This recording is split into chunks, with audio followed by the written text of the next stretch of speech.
Isabelle Bébéard, directrice des affaires internationales et européennes de BPI France. Merci de nous avoir rejoints sur ce plateau et vous êtes accompagnée par Stéphane Akaangui, directeur exécutif de la CGECI. Vous nous avez rejoints sur ce plateau très rapidement. La journée est intense. Elle est plutôt enthousiasmante en écoutant les différents participants. Qu'est-ce que vous en pensez ? C'est vrai que c'est une journée enthousiasmante et qui réussit à faire plein de choses, et en particulier une chose nous auquel on tient et sur lequel on travaille depuis des années, ce sont des connexions. Et c'est des connexions entre entrepreneurs africains, français. Ce sont des coopérations, c'est la vie d'un écosystème qui se rencontre, qui échange et qui peut travailler ensemble. La Côte d'Ivoire est le pays hôte de cet événement, une première. Oui, c'est une première. Nous sommes en collaboration avec BPI. La CGC est l'organisation patronale la plus représentative du secteur privé. Nous avons plus de 3500 membres. Et si vous voulez, notre stratégie depuis ces derniers temps, à côté du plaidoyer, c'est de faire en sorte de connecter ces membres entre eux et avec d'autres entreprises venues d'ailleurs pour que leurs affaires puissent se développer. Alors Isabelle Bébéard, est-ce que vous pouvez nous parler un petit peu de la politique d'accompagnement de BPI France à l'international justement ? Quels sont les dispositifs et les mécanismes qui sont mis en place ?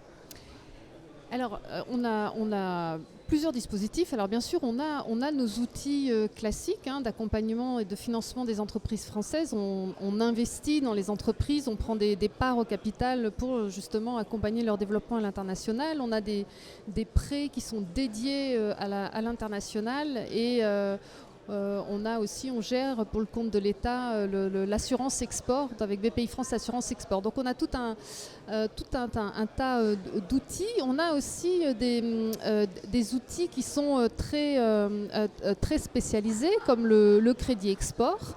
Donc on prête de l'argent à des entreprises ou des institutions publiques, privées qui achètent du matériel ou des services français. Et c'est vrai que l'Afrique fait au moins 80% et représente au moins 80% de notre deal flow. Donc l'Afrique est un continent très important pour nous.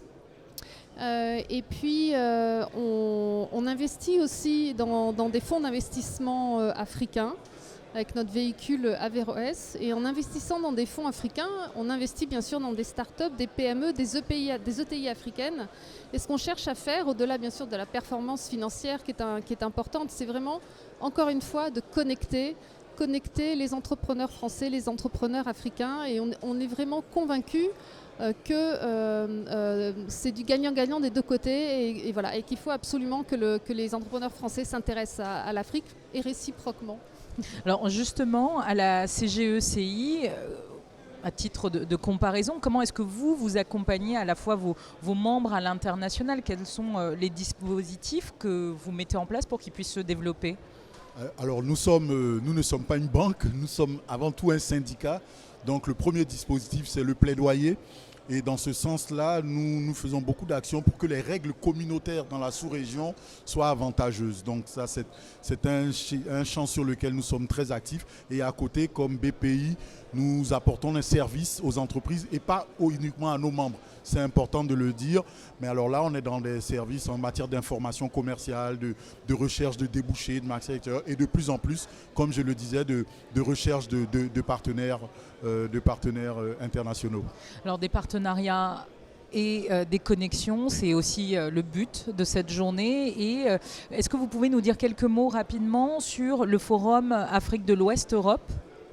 Oui, alors c'est un forum que nous allons organiser en fin d'année grâce à un appui de l'Union européenne. Donc l'ambition, avec l'aide notamment de BPI, on va travailler ensemble, notamment sur un outil qu'ils ont, qui va nous permettre d'animer une communauté d'hommes d'affaires. Et l'idée, à travers cette communauté, ce sera d'identifier un peu un certain nombre d'entreprises d'Afrique de l'Ouest. Encore une fois, ce n'est pas centré sur la Côte d'Ivoire, et d'entreprises européennes, et essayer, comme BPI a fait aujourd'hui, de les connecter pour qu'elles puissent se développer plus tard. Un très beau succès cette journée déjà, on peut le dire, puisque les retours des participants sont déjà très positifs. Très rapidement, Isabelle Bébéard, un dernier mot pour conclure. Oui, je voulais juste dire quelques mots sur comment dire, la plateforme sur laquelle on peut créer ce type de communauté. C'est notre plateforme Euroquity. Donc c'est une plateforme digitale qui a été créée il y a déjà de nombreuses années, 2008. Il y a 17 000 inscrits, entreprises, fonds d'investissement qui sont inscrits. Et l'objectif, c'est de connecter tous les inscrits, toutes les entreprises et ces fonds d'investissement en France, en Europe. On est très présent en Europe et maintenant en Afrique. On se développe énormément en Afrique et on souhaite bien sûr le faire en Côte d'Ivoire et avec notre partenaire CGECI. Merci beaucoup à vous deux, Isabelle Bébéard et Stéphane Akaangui, d'avoir été présents avec nous sur ce plateau d'Inspire and Connect. Merci à beaucoup. vous et Bonne merci fin de journée. Stéphane. Allez.